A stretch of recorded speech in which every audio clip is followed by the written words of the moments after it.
son, where'd you find this? Buckle up, buttercups. It's time to get down to business. It's the Totally Legitimate Business Podcast. Totally legit. All right, folks, here we are. It's the Totally Legitimate Business Podcast, and we're back here today joined by Stephen Ross, the man who's going to tell us all about Royal R. Rife. Now, for those of you that remember Dr. Ross's previous appearance, we briefly touched on Royal Rife, but I wanted to commit a whole episode to this because this to me is a very important topic, especially with modern science kind of in many ways mimicking what this guy was trying to do, as you were saying, 100 years ago, Dr. Ross? Yes. Yeah. So, and just for everyone's benefit, Dr. Ross is the man to go to speak to about the legacy of Royal Rife. And he has two books, Rife Original Frequencies and the Mysterious Nemoscope, and Royal R. Rife Shattered. Both are great. Both are very inspiring reads. It's a strange story, and I'm really excited to get into it. So without any further ado, let's turn it over to Dr. Ross. Welcome back to the show.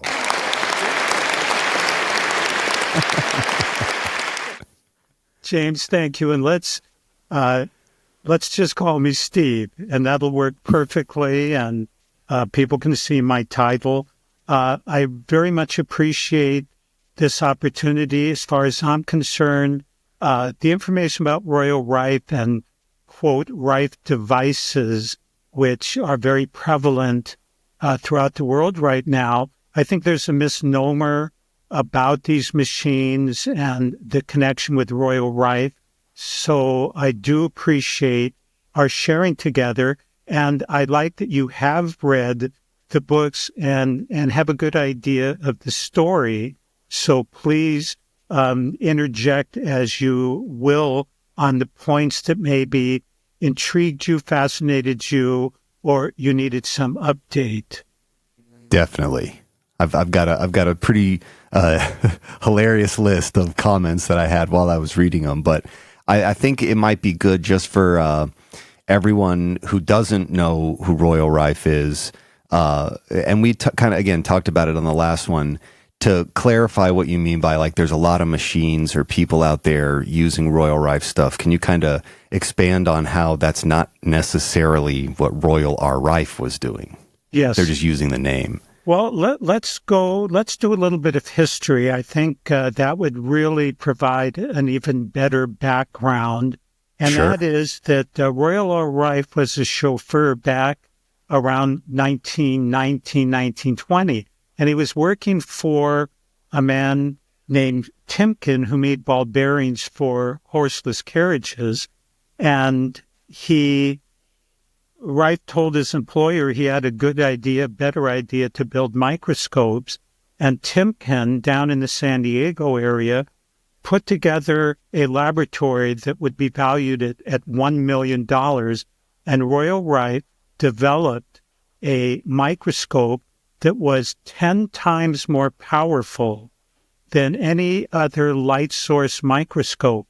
And for those who are seeing our images, back here is a good picture of that Rife microscope. He called it his universal, and it was a universal that did 60,000 diameters. And what was incredible about that is, even today, light source microscopes really only do about 1,900. He did 60,000 diameters with clarity. So that is something unique. Now, people have heard of electron microscopes, 1 million, 2 million magnification. But because of the principle, you cannot look at live specimens, and they're put in a vacuum bombarded by electrons. So Royal Rife developed a device that allowed magnification far beyond anything that existed then or now. And it's interesting because I have a copy here of an article that appeared in the Smithsonian Institute in 1944. And I just want to read the first paragraph. It says, "It is a reasonable supposition, a very successful and highly commendable achievement, that Royal Raymond Rife of San Diego has built and worked with light microscopes which far surpass the theoretical limitations." So right here, let's ask, how do you surpass a limitation? It's either a limitation or it's not, but he was going far beyond. Now, when viewing through this incredible device, because of counter-rotating prisms, any microbe or bacteria, James, would glow in its own unique color. So the virus of cancer would be its particular color, tuberculosis, any microbe or bacteria had its own unique color. Color is a rate of frequency. And so we have a picture here of doctors celebrating the end of disease and illness because by 1934, they had found the frequency for 60 diseases and illnesses. Now, who attended the dinner party? E.C. Roanow of the Mayo Clinic, Arthur Kendall of Northwestern, Llewellyn Barker of Johns Hopkins. So these weren't Upper crust doctors in the local area. They were like the greatest doctors. And so I'm giving this shotgun version so we can peel it down. But what they found was when a singer sings that hits a particular note, they can shatter glass. And these researchers said or felt, if we have color here, which is a rate of vibration, let's beam a vibration at the specimens and see what happens. And when they did, the color would go out of the specimen and that virus microbacteria was destroyed. They found the mortal oscillatory rate. Now, back in the 20s and 30s, and by the way, people can see the backdrop here, we have 500 personal letters of all these doctors back and forth with each other from the 20s and 30s. And I'm holding up their original left book of 60 frequencies that they had for 60 various problems. So now I'm going to jump back into your question about my statement. There are people running around claiming they have Rife devices with thousands of frequencies. Well, that's very curious because here is the original book. Royal Rife only came up with 60 frequencies, not thousands, including I've seen people claiming he came up with a love frequency, which would, James, don't get me wrong, would be very nice, but it's not a it's not a right frequency. Not what he did. So that predicated my statement that people are using the great history and story of what Rife did, and we'll get into more details about that, but they're taking his name and applying it to their devices. Now, I'll end this by saying I love frequency devices. I think that is medicine and should be medicine today. So I want to make it clear, my objection is not against frequency medicine and maybe not even against these specific devices. My objection is calling them Rife devices. Rife devices. Yeah. Yeah, no, that was that perfectly encapsulated what I was hoping to capture. You know, I'm the same way as you. I would love if there was a frequency for love and we could just play that and everybody would get along. That would be great. I'd love that. But when you really look into the science of acoustics and acoustic physics, it's much more dry. And again, rightfully so. It's science. It's not supposed to be glamored with emotion or feeling. It's supposed to be cut and dry fact. I'm glad that we clarified that, because even when you told me that, you know, you were like the repository for all his stuff, I had an idea of who Royal Rife was, and I'm sure I'd like come across his name as I was researching similar subjects. But reading the books, I had no idea how tangible this was. Like, this was a guy who was doing serious science, was respected by serious scientists. They were making, I want to also pull up a picture of the microscope, the universal, just to give people a slightly more detailed idea. This was this alone is just an incredible feat of engineering. You know what I mean? Just that 5,200 moving parts. And he made this microscope himself. That's incredible that he could do it. This was he made 5 different ones, of which the universal number 3 was the Big Daddy. This looks like number 2, where he had other microscopes that just would have one function of illuminating a particular specimen with a particular light, but his universal would work with everything that he was doing, which is why he called it his universal. The universal. Yes. Yeah. And yes, please. Go ahead. No, I was going to say it's fascinating, and people would wonder if you have a microscope. And by the way, everybody who developed the new microscope basically ended up winning a Nobel Prize, except for Rife, which is very curious, but not so when you realize that Scientific American in 1932, and this is actually not a copy, but this is the original letter. Scientific America writes to Rife saying, gee, we would like a description. We've heard about your microscope, but it's not been reported in any medical journal, including the AMA journal. And we can say that happened because at the same time, the AMA journal was taking advertisements from the pharmaceutical industry.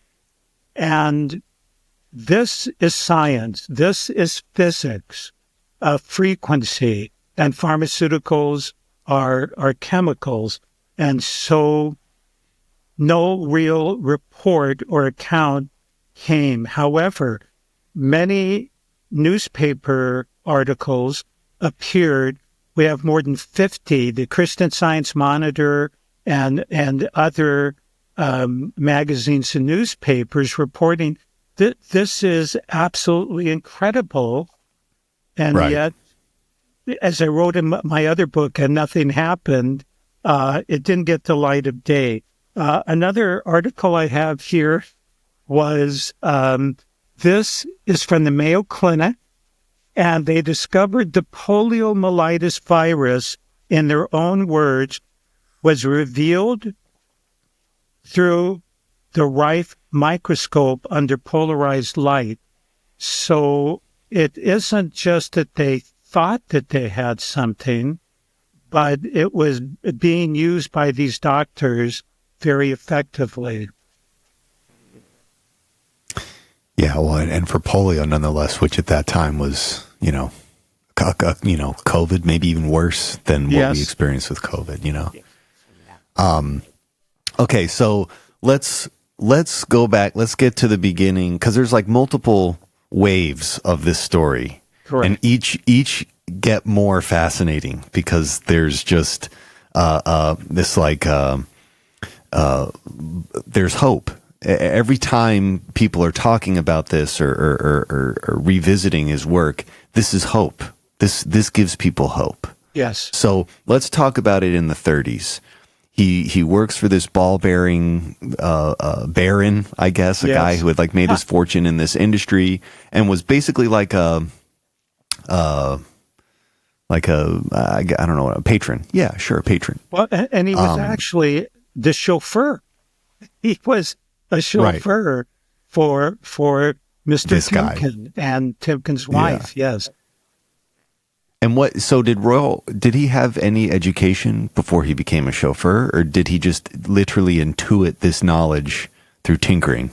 And that is where the real background mystery appears, because you can read different background studies that people claim, but it would appear that he was over in Germany and was introduced to the Zeiss company, which was a microscopy.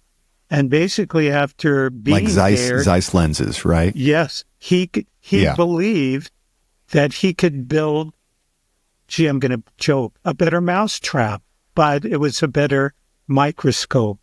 And so he set out to do that, and that is what he did.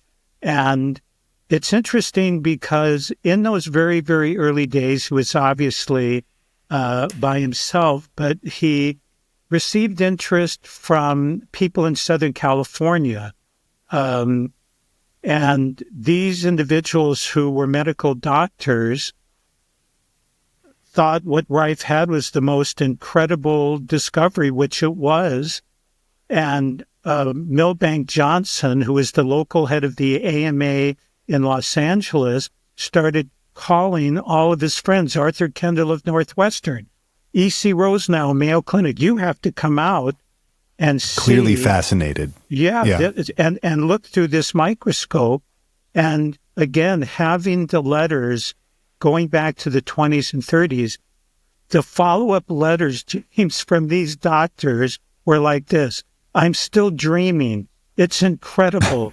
I can't believe what I saw. These were the who's who of every one of those institutions going, this is mind-boggling. Can we borrow it? Yes, you can borrow the small version at the Mayo Clinic.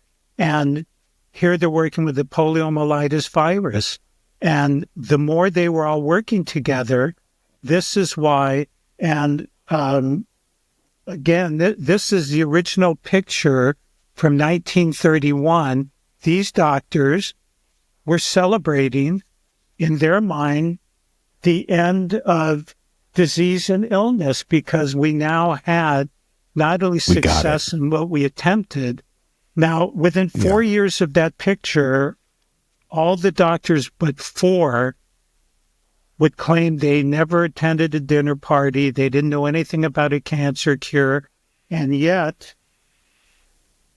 here is the guest book of all the people who looked and worked with the microscope. And guess what? Their names are in here. They were aware of the microscope and what's there. I am not their judge, James. I can tell you from other letters, pressure started coming to these doctors from various areas. This show is not intended to be a pointing. We're here so people will understand the history. Now, most people would say it's a conspiracy. It's horrible. Partly, yes. But at the exact same time, in this Smithsonian article, the electron microscope came out from RCA, tons of advertising, lots of money, great magnification, and because there was no internet, who do you think you would hear about? Right. The electron microscope. You know, I'm almost sorry I talk and it's like I drop a mic and leave you hanging, but I don't want to. A lot of this stuff is reading the book was the same way. There's just like you just paragraph after paragraph of like, damn, that hurts. Damn, ow, that hurts. Because it's just and we still see the same thing today. So many people in so many different types of academic or scientific fields, they have to toe a specific line, and if they don't, they risk losing their funding, they risk losing their accreditation, they risk losing everything that they've spent so long trying to build. In the days before the internet, it was even easier to control, a group of people with those kinds of threats. And considering, this guy is offering effectively a solution to the most incurable diseases. He's offering more than a Band-Aid with this microscope. Yes. And for people that make money off of Band-Aids, that's bad. And we should add, because if there are, I hate to use the word skeptics, people who are questioning, how could they know if they really had the right frequency? Here's what they did. They extracted a woman's breast cancer tumor, which was diagnosed, and they cut the tumor in half. One half of the tumor they injected into 100 rats, and every one of the rats ended up getting cancer. And the tumors they let grow to twice the weight of the rat. Then they used the frequency on all of them, and all of them recovered. Now we still had the second half of the tumor, James, and the frequency was beamed, and that was injected into 100 rats, and not one of them got cancer. Wow. So that's pretty profound. Well, and it's like study after study. This is obviously, once it gets to the level of, really trying to kill cancer in a living that's living off of a host. But this is like experiment after experiment. And I'm also interested the tones. So how does what was the transition for him going from the microscope and light and using light to determine the correct frequency, where on the spectrum this organism lied? At what point does it really become obvious to him? Because it seems like he's looking at the source code.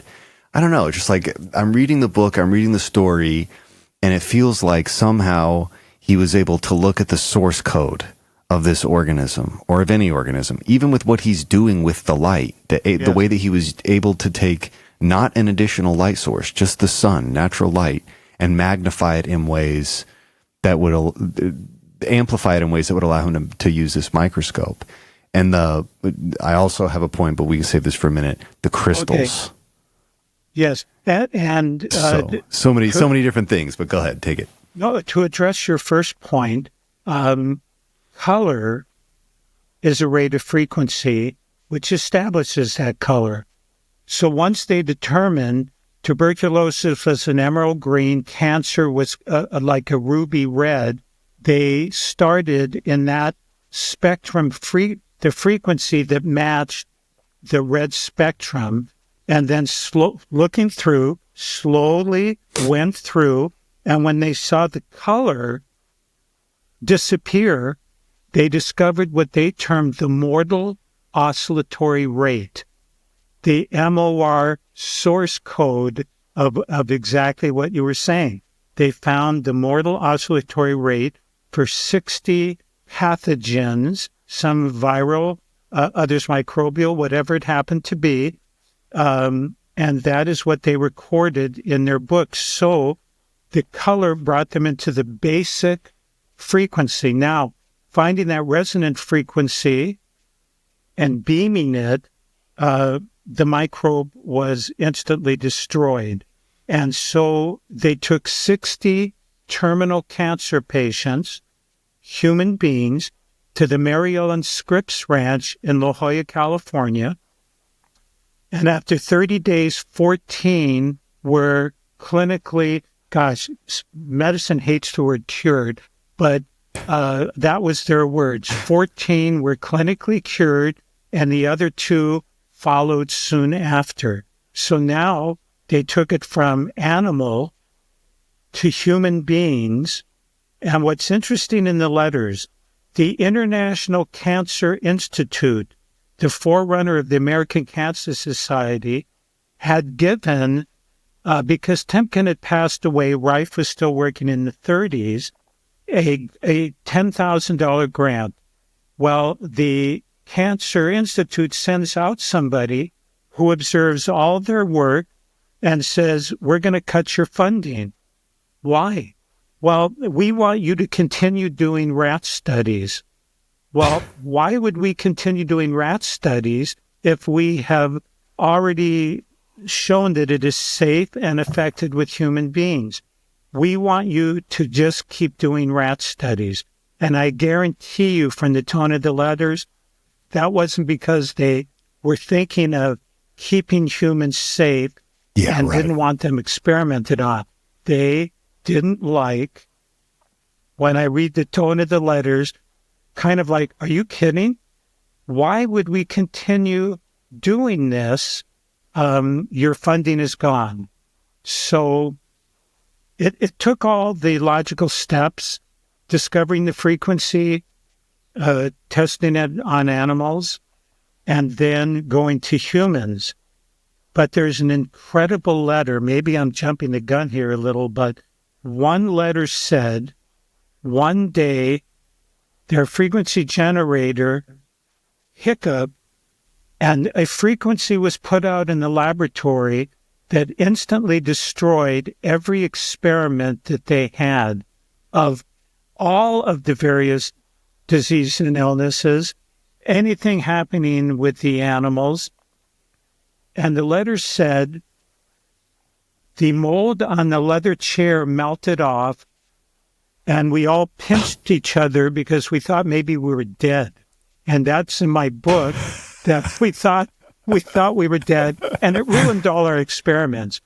But a single frequency or some octave of that, but they never said what that was, so we don't have that. So they continued experimenting.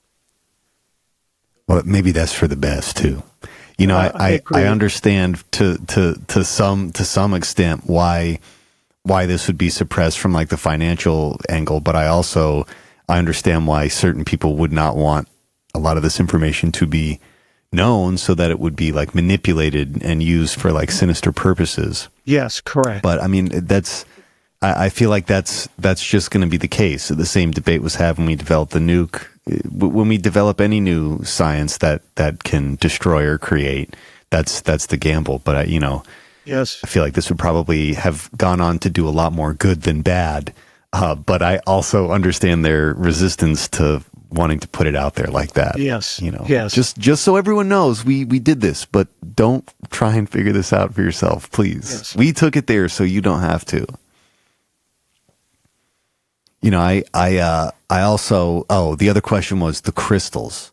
So he has these crystals in the microscopes, and that, well, I guess I'm also skipping. Let me not skip.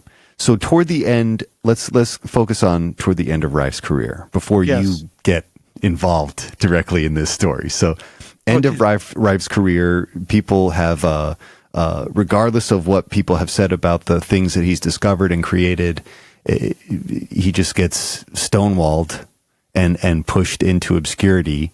I guess maybe talk about the transition from there, and then of course when you get involved. He every once in a while it would pop up, and again, the universe was built in 1933.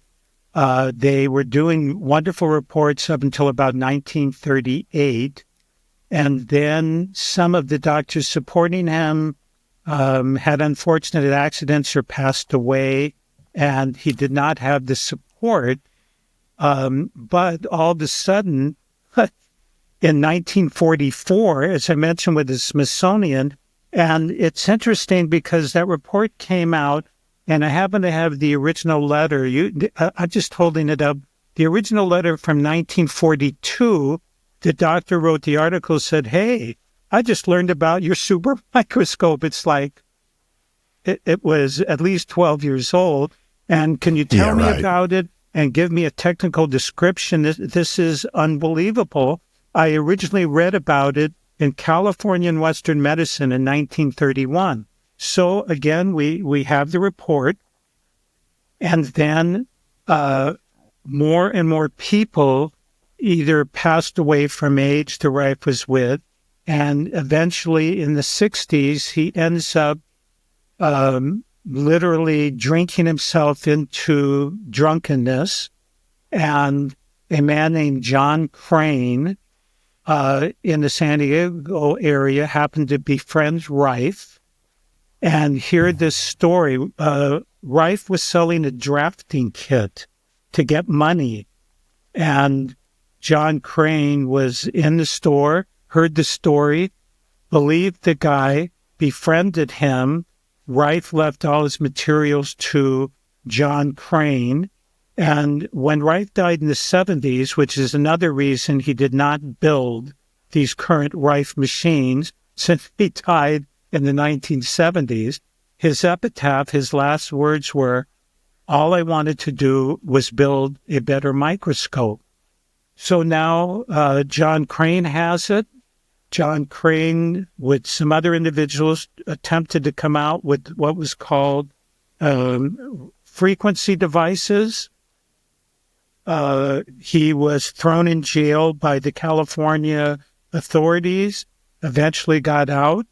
I ended up meeting him, which I don't know if we have time or your audience would be too much for them, but ended up meeting him. Let's go into it. Yeah, let's go into it. Well, I had a dream, and this dream told me to go to the Bodhi Tree bookstore in Los Angeles, California, go to the used book section. There was a bookcase, and to reach behind all the books. So I've been guided by dreams most of my life to acquire what those who can see here in the background are materials going back to 1492. And I find the book and I open it up, and the chapter that intrigued me was something on color therapy, which I was studying. Maybe we'll get into that next time, the Dinshagadali and color. 2 chapters later, it mentions this super microscope. The book was out of print. So I called my friend Dr. Harry Lusk, who at that time was 89. I go, "Harry, have you ever heard of something called the Rife microscope?" And Harry says to me, "Oh, yeah, when I was a young student, because this was in the 80s, there was a story about a super microscope." And then Harry says, "Some old geezer said and claimed he had it, and I attended the lecture." I said, "Harry, that's great. Do you have the guy's telephone number?" "Steve, I've moved 3 times. I don't know where it is." The next morning, I get a call from Harry. "Steve," he was stuttering. "Steve," say, "Harry, what's the matter?" I stepped out of my bed, and on the ground was the guy's telephone number. So I said, "Really? Maybe it was there all the time." He goes, "No, it wasn't."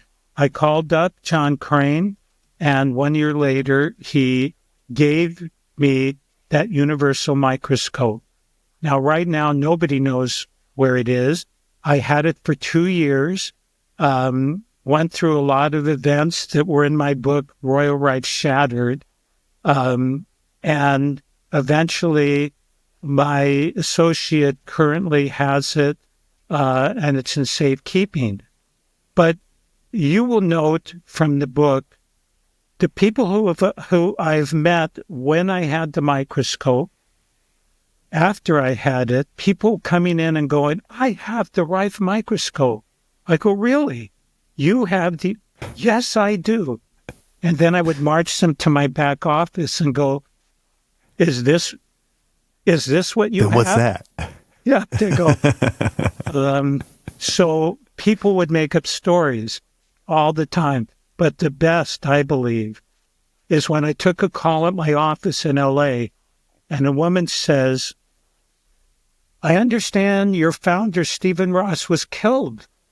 I said, I was talking. I go, "Really? Where did you hear this?"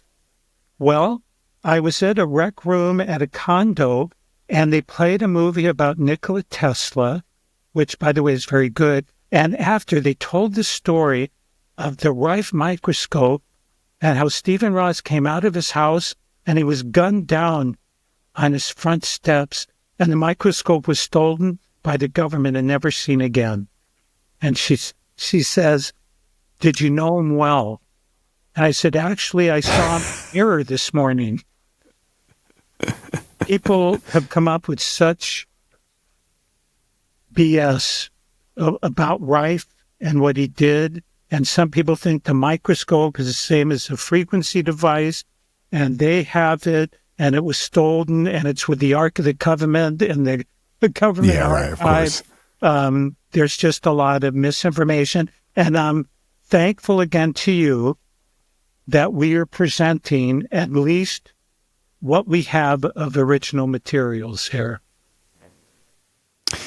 Well, and again, you and the World Research Foundation, you're kind of like the repository. You know, there's a lot of people who are talking about Royal Rife's story on YouTube, and a lot of people who, I feel like the lore has become a thing. But the funny part to me is that you're not a hard person to find. And you've been talking about this stuff for a long time.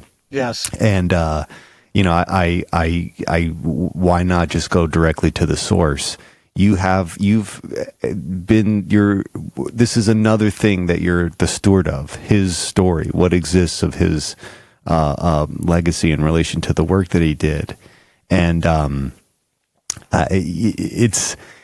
the dream portion, it all makes sense. Like, there's no way that you acquire all the things you've acquired. There's no way that you come into contact with the specific people that you come into contact with. You're meant to be the repository of this information. You're meant to make sure there is an anchor point so that when people like me come looking for it, there's some actual tangible stuff that we can kind of sift through.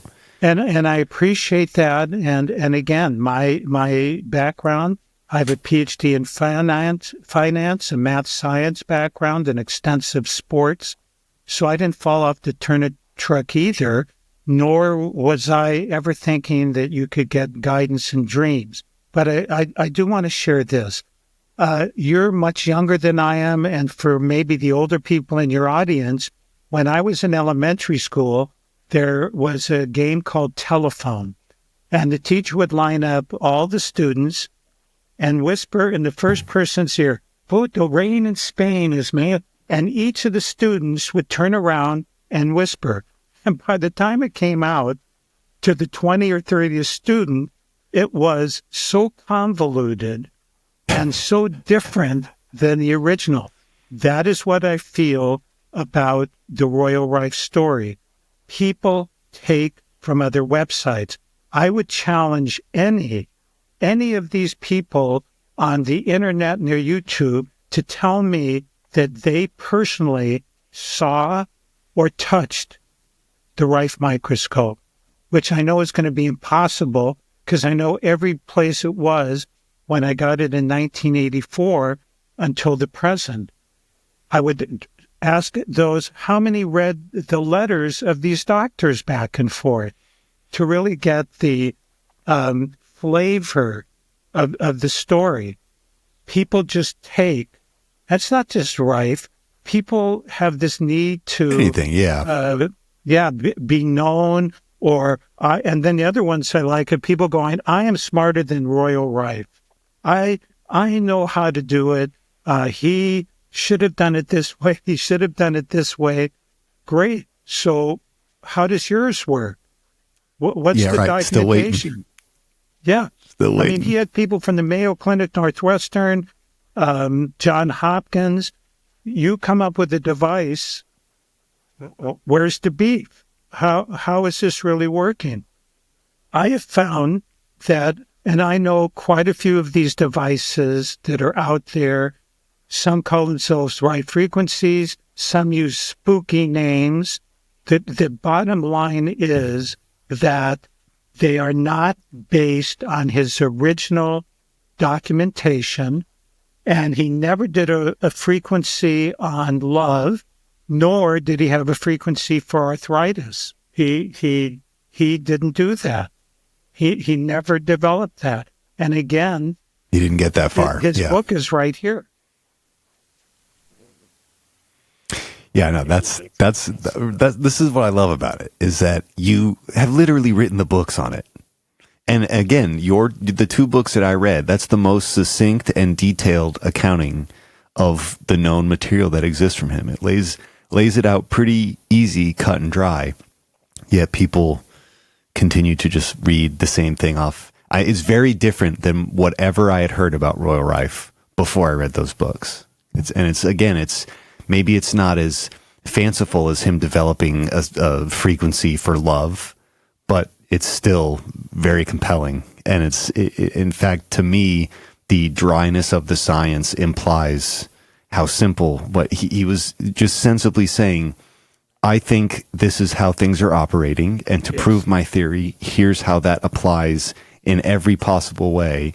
And it is a shame that he didn't get to the point where he developed a frequency for arthritis, but I think that might be something else to kind of unpack for a second too, the frequencies. So anybody who's into sound therapy, vibrational therapy, they might have an idea of it sounding like Om. And the idea that I get from reading the book is that it wasn't. It may have sounded closer to like static or something rather jarring to a human, not aesthetically pleasing, not like music. Can you expand on that at all? Well, I think you're very right. And again, we're talking about devices with old radio tubes. In those 20s, they didn't have state-of-the-art equipment. Digital, solid state. Yes, it's in use today. And he ran his frequencies through a gas tube with argon in it. Now, there's people who go, oh, it's not necessary to run it through a gas. Virtually none of these Rife devices do that because there's no need. See, I have a little bit of a problem with that, James.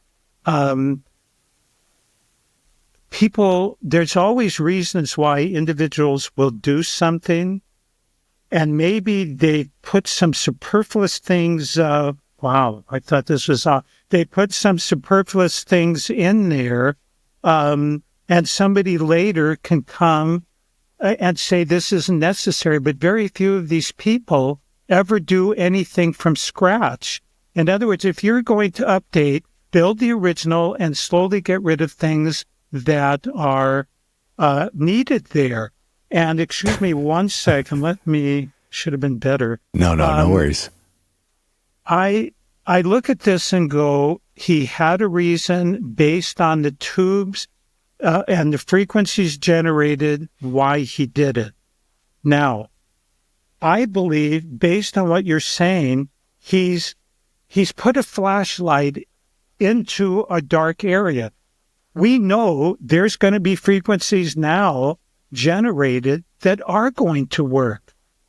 They are going to be able to address what he discovered back then.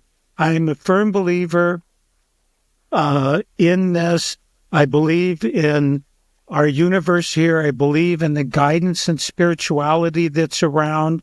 And I know that we have electromagnetic solutions to all of these things that are befalling us, because what determines death? Heartbeat and brain waves. These are electrical. The body is an electrical device. We have doctors who were literally shrinking cancer in the 1940s. I've got them upstairs in our science section, but people haven't heard about them. Bjorn Nordenstam, the chairman of the Nobel Assembly, I flew from Sweden in 1986, shrinks cancer tumors with electricity. The electromagnetic spectrum is there. And if people would concentrate on the musical notes, because we have octaves that are going to work. We don't have to rebuild Rife's device, but a wise person will start there and slowly say, yes, I can replace this with state-of-the-art circuitry, or maybe that, but nobody does that. I'm sorry to say, I can't even recommend any device out there because I know these people have never taken the time to really discover. One other thing, and I realize I'm talking much, people will tell me... Don't worry about that. Please, go on as long as you need to. People will tell me who have, quote, a Rife device. It worked the first time. But then when my problem came back, it wasn't quite as effective the second time. So I guess my question would be, perhaps could there have been a placebo involved with that? That you heard the Rife story, that this is incredible, and he did this, and here's the doctors, And he discovered, because why would it go down in efficacy so dramatically with the people that have crossed paths with me saying, oh, yes, now it is true that various conditions can mutate. That is in science. We know some of these bacteria, they have to keep getting stronger. Sure. These machines and devices that Rife turn the machine on for 1 nanosecond. These machines that are going 30 and 40 minutes with multiple frequencies, that's not what he was doing. So will people take the time to really investigate? I believe eventually, yes. I know a doctor at Arizona State University came out about 4 years ago. I don't recall his name. I believe he was in the music department. He made an incredible discovery, James. The musical notes affect cells. Gee, Rife did that in 1920. So these people are only 100 years behind him. But at least they're doing... Almost there. Almost there, but at They're least... almost there, right. Yeah, I'm trying to pull up that article. I think this is it, just so people can know what you're talking about. Does this guy look familiar? Michael McBeath? Well, I have to look because it's possible. I just remember he actually was working.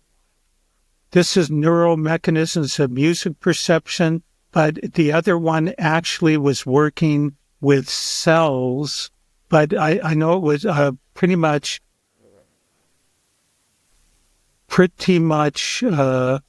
It was at ASU.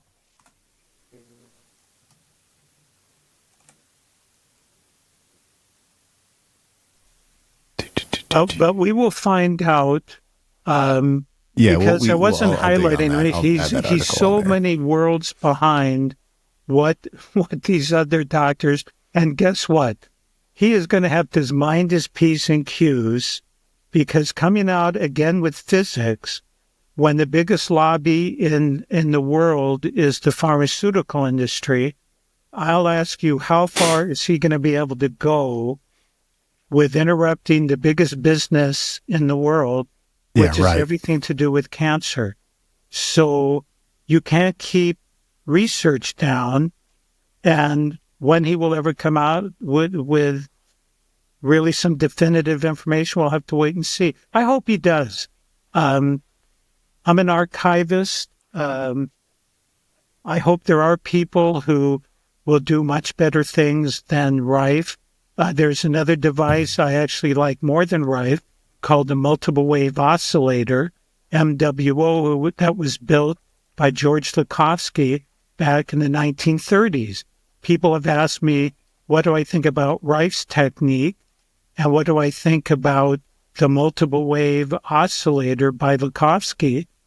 And even though this story is preliminarily about Rife, well, let's talk about the electromagnetics. George Lakhovsky discovered frequencies that brought cancer cells back to normal. Rife's idea was to explode a cancer cell. So I would ask you, what sounds better? Bringing the dis-ease cells back to normal through putting out multiple frequencies, or blasting these things within the body and then having stuff floating around? And there's not enough time to really go into the multiple wave, but I would rather do the second, which is bringing the body back to a healthy state. Rife's value is the creation of a super microscope that allowed us to look into worlds. And if we did have, and we do have the COVID or other problems, he would have done the exact same thing. He would have looked at the cells, the tissues, determine a frequency, and come up with a frequency. And you'd have a tonal bath rather than possible injections. Would it have worked? I can't say it would, nor will I make a statement that it would have been better. All I'm saying is it would have been interesting to pursue that avenue where you had less side effects. And just less destruction to the human body. Like one of the things that's always terrified me the most about cancer is radiation. Like getting radiation treatment is horrifying to me. That looks like and seems to be one of the hardest parts of dealing with that, is having to go through some kind of radiation treatment, because you take this thing to kill the tumor, but it also kills other parts of your body. It doesn't just stick to the tumor. And I think... Yeah. No, you're right. No worries. The interesting thing about what Rife was doing is he could bombard your body with this frequency. It would affect the things that it needed to affect, would have zero consequence on any other part of your body. Correct. There's just a nature of sound and resonance, or whatever principle was disrupting the harmony of the thing and destroying it, didn't create harmony elsewhere. Yes. And don't feel that I don't have empathy for the kids that they show on TV that are bald. But I'm going to tell you, they're not bald from cancer. They are bald from the therapy. The radiation. They are bald, and the people who have these deleterious side effects, that is caused by the therapy. If you have to have somebody give you something and run out of the room in order to turn on a device, there's something not so healthy about that. And people really have to understand. The war on cancer was done by Nixon in the 1970s. Look at the obituaries of the movie stars, the athletes, the people. They're all dying of the same thing. A wise person would eventually say, perhaps we need to approach this in a different manner, since what we are doing has not been effective. You know, I grew up in the LA area where we had UCLA and USC. Either one of those teams could have the best season you ever thought, but if they lost to the other school, the coach would be kicked out. And I'm sure Michigans are like that. In other areas, we just don't accept failure. We don't accept something not improving. And when I look at well-meaning people in this country and world donating money and giving money, hoping and praying for an answer, it's not going to the right areas of research. This is an area that should be explored. Bjorn Nordstrom, the chairman of the Nobel Assembly, the discoverer of needle biopsy. You can't get any higher than Nobel chairman, discovered needle biopsy. He comes out with the cancer being destroyed. He proved that the whole body is electrical. And yes, there he is. And as a tumor is growing, the electrical potential is greater. So he used electrical circuits to destroy the cancer. So I fly him out from Sweden, and the LA Times announcing my conference says, Bjorn Nordstrom, an alternative medical practitioner using electricity. The man is the chairman of the Nobel Assembly. I mean, that is crazy. So he eventually goes, because in this country they said, in order for you to use Nordstrom's therapy, a patient must already have done chemotherapy, radiation, and surgery. All the others. That's insane. Yeah. That is seriously insane. So Nordstrom went over to China, gave his patent free to the Chinese government, and more than 5,000 MDs, not MDs in China, worked with more than 10,000 patients with an effective, again, cure is a tough word, of 85% with zero side effects. And yet it's really not in use. So I certainly don't want to end our segment in a bashing mood. I want to leave us in an introspective mood of really thinking, whoever's heard this story, before they make up their mind, if I haven't presented it well, do a little bit more research, and you will find that there are doctors, George Cryle, Harold Saxton Burr, in the 20s and 30s, were doing the same thing at the Cleveland Clinic and at Yale University in the 20s and 30s. Why don't you hear about it? They were experts in their other fields, and when they came out with this, people were like, no, that's great. Why don't you kind of keep that to yourself? And we'll continue getting our grants, and you'll keep your status as one of our good researchers. Yeah, I don't, and it's the same thing with the books. I don't see any of this as like a depressing tale. Yes, there are some sad parts. It's very similar to me. His story reminds me of Nikola Tesla. Yes. Right? Yes. No one can discount what he was doing. There's enough documented evidence of what he was doing, but he was radical in that he thought energy should be free. A lot of things that people wanted to put meters on, he did not. Yes. And Rife is interesting because I feel like for whatever Tesla was doing with electricity, current, power, Rife is doing that for light and sound. Yes. And, even they kind of have a similar thesis. I think Tesla's the person who said, you understand the universe by electromagnetism, sound, and I can't, I'm butchering that. But I feel like both of them were kind of... Frequencies are everything. That was basically what he boiled down to. Everything is frequency. Every single thing is existent. So he didn't say everything is chemical. Everything is frequency. Whether it is an inanimate or animate, everything is frequency. And so the body, if you give a chemical, is like talking Greek to someone who speaks English.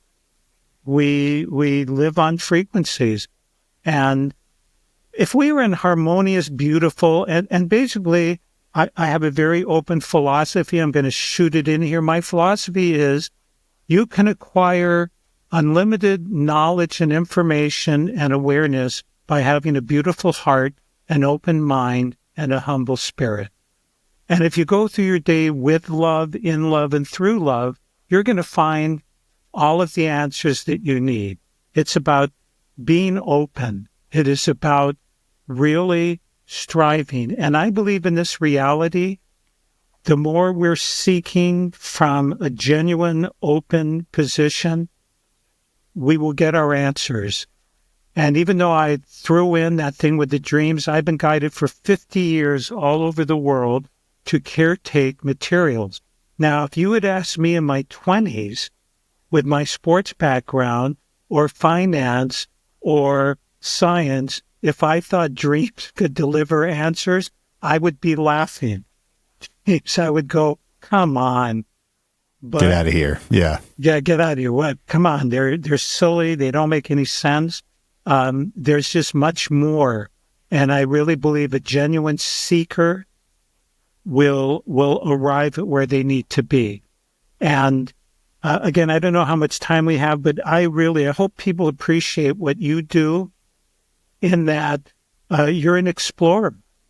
You and I have spoke. You want to know. It's the people with the closed fist. I know everything. At the turn of the century, I think in 1900, they were not going to award any more Nobel Prizes because somebody said, we've already discovered everything. What can we possibly... I mean, think about that. 1900, it was like, no, we have it all. We know it all. This is it. We're at the pinnacle. We've come to the top. We can't get any higher than this. That's right. Yeah.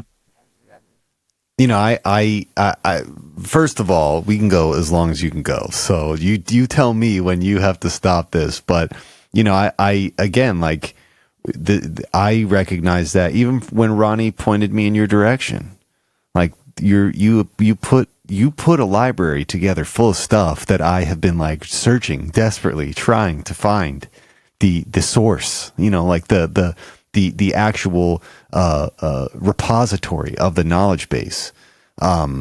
There's I can't remember where this comes from, but you seek knowledge from the cradle to the grave. That's some kind of famous saying somewhere, some culture, religion. But then also, the more I know, the more I learn, the less I know. Yes. And I've always felt that way. And I feel like that is a way, for me at least, to always have a sense of wonder about the world and life and what I can discover. And so for me, I want to know less by, learning more. That is the thing that I want to accomplish.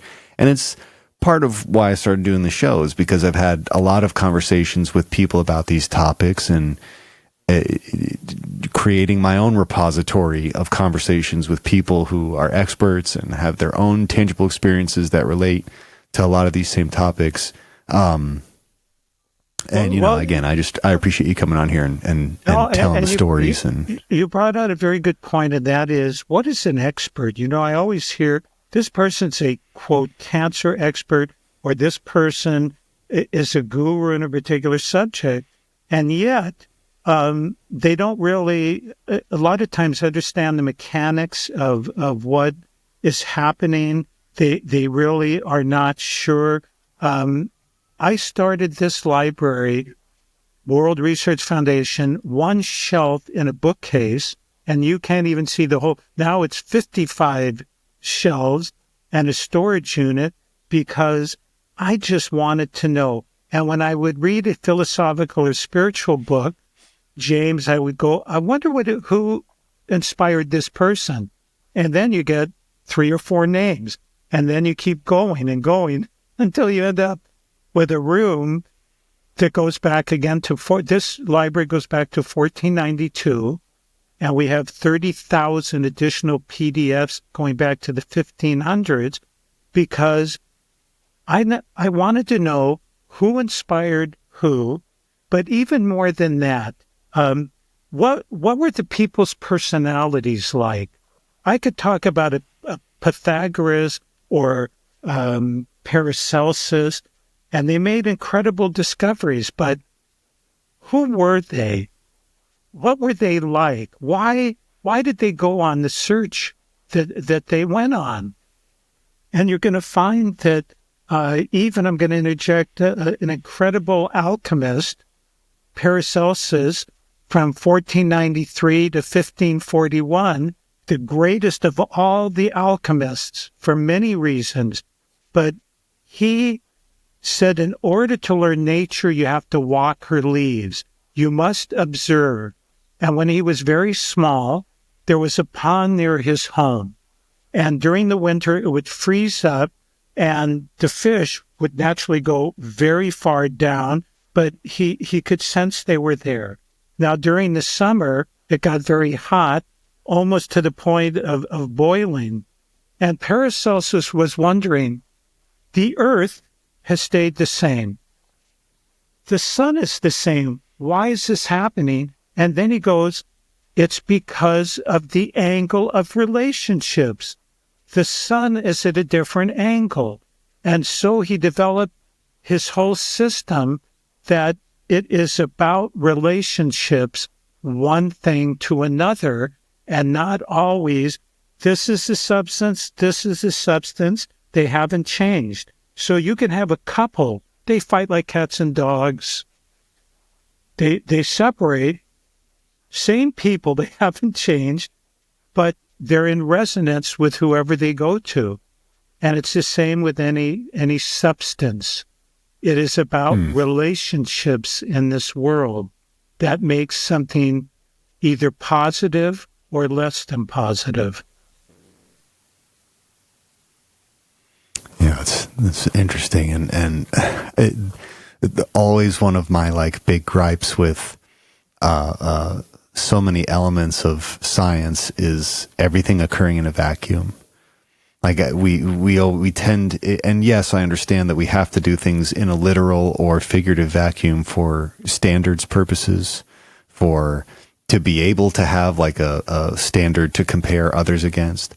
But so much of it occurs in like these very specific sterile environments that aren't necessarily reflective of the real world or the reality of the situation, and certainly not of external factors that aren't a part of that immediate experiment. And you just brought a perfect example of the electron versus the light source microscope. How are you going to determine when you put something in a vacuum and bombarded by electrons what was happening when it was alone? Obliterate it. Yeah. Or cutting off well, I don't know if you heard that. Did you hear a bang? I did, yeah. Somebody's angry. No, that was I'm on a golf course. Somebody hit the library. Or I can hear well, no broken windows. I want your audience to know I'm not under siege. I'm not under attack. You are safe. It's okay. That was just a golf balls. Direct hit golf ball.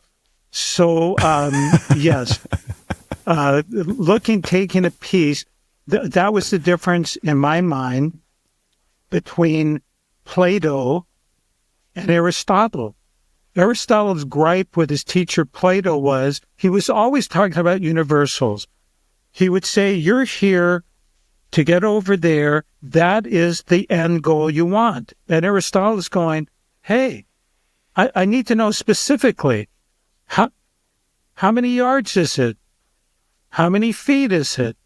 How many inches is it? How big is an inch? I hope my example is pointing out you're here, locked in, and by the time you're down to the inch, you forgot the big picture of what you were looking at. I made it very simplistic, but that was the fundamental difference. Aristotle became the more scientific, Plato's the more esoteric, but in Plato's mind, here is the end way. There may be 20 directions, James, or paths to get there. There isn't just necessarily one path. And that is the myopic view that some people carry.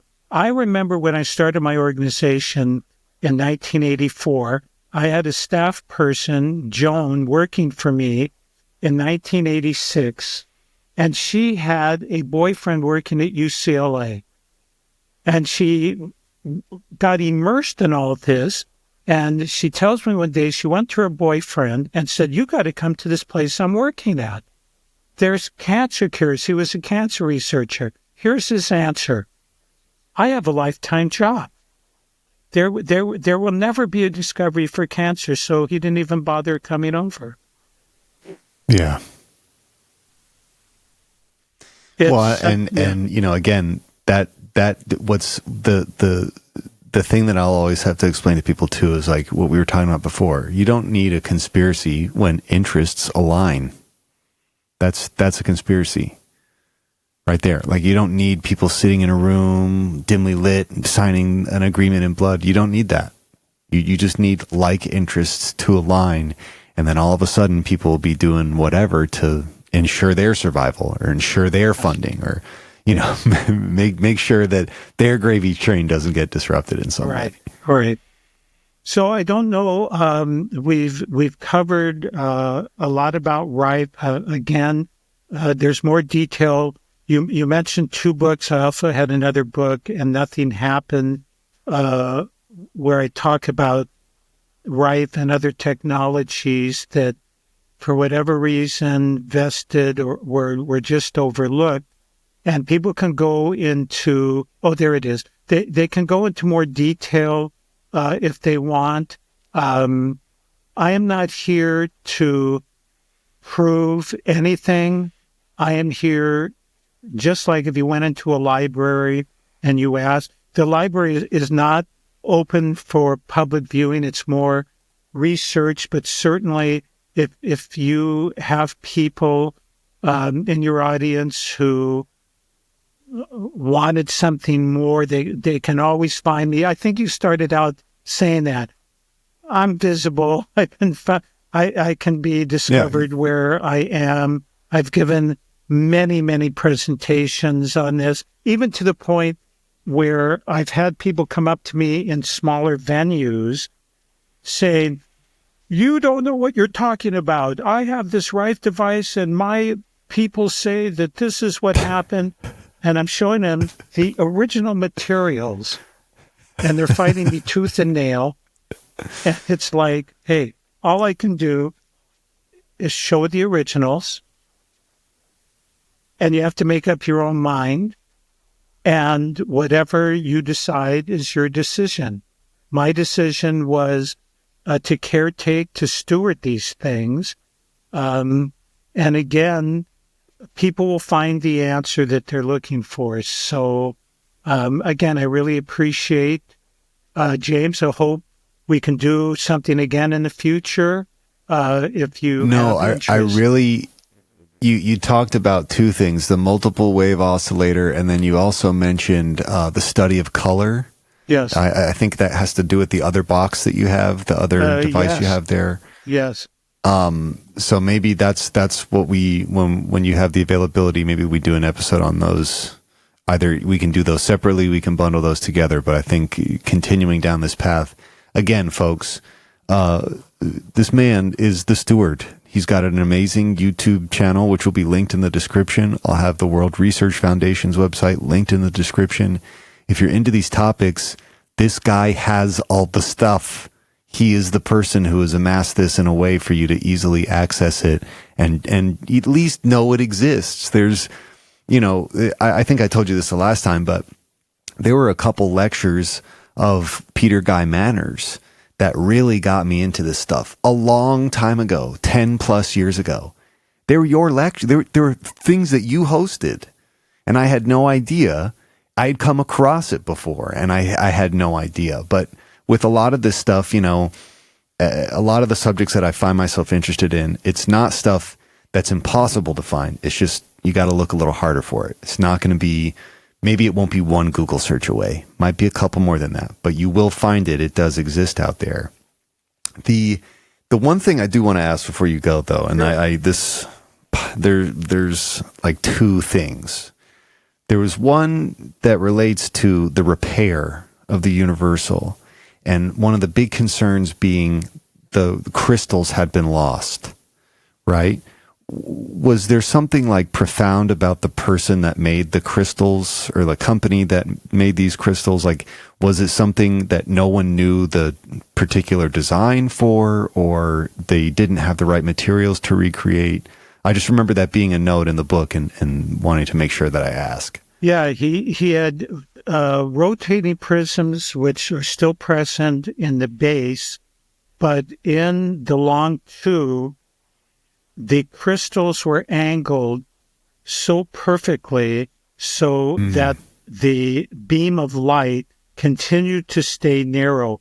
This is something that has to do with magnification as the light beam spreads out, not trying to be too scientific, and he just kept forcing the light there. It is the exact proper angles to have set in there. And the other difficulty is somebody obviously between 1960 and when I got in 1984 had tried to jerry-rig things inside, which make it even more difficult to determine exactly. The guy was a genius. What to say? Yeah, right. He was a genius. And to come up with how to do this, and we don't have a story of he felt he could do a better microscope. Was he just that great? Did he have help? Did he have a dream? Did somebody give him a hint? Nobody really knows for sure, but it is being held right now. The reason it doesn't come out is the person holding it. It's just not a great thing to come out with because I'm going to say it again. Pharmaceutical lobby is very strong. They have done everything in their power in Wikipedia to say, oh, nobody knew what they were looking at. Look at the Wikipedia, which is the worst information source for electromagnetics. He purported this. People saw strange light and didn't know. We got letter after letter. They knew exactly what they were looking for. Top-tier doctors. That's right. I mean, it's hokey. Color, magnetism, all in Wikipedia. Oh, there's nothing here, and it's not really good. The microscope is still a dangerous situation unless somebody in opulent positions champion this, because it has to come out with some real juice and power behind it. And this is my last objection to these Rife people. People have built Rife machines, and they've been banned in some states in the United States.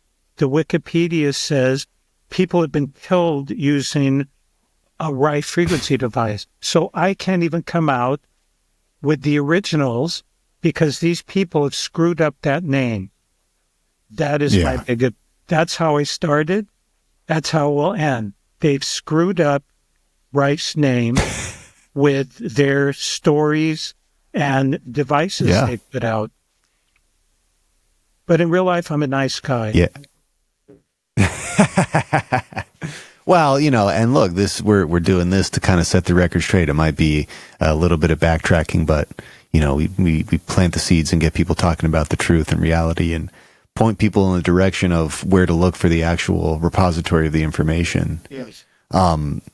Okay, so one last question before you dip out. In one of the books, I can't remember which, there's a lady that comes into the story that's connected to the CIA. And my question to you is, all the things that you're dealing with, has there ever been like pressure or interest from intelligence because of the stuff? Because like we see stuff get declassified every day almost now, where they're looking into a lot of the esoteric texts.